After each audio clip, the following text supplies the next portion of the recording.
Ayan, gawa tayo ng macaroni.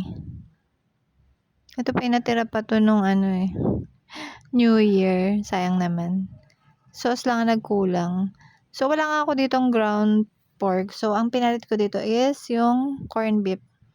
So, ayan. Nag-saute lang ako dito ng garlic, wala pala akong onion, tsaka hotdog. Ayan. And then, nilagay ko na dito yung alternative ko na corned beef.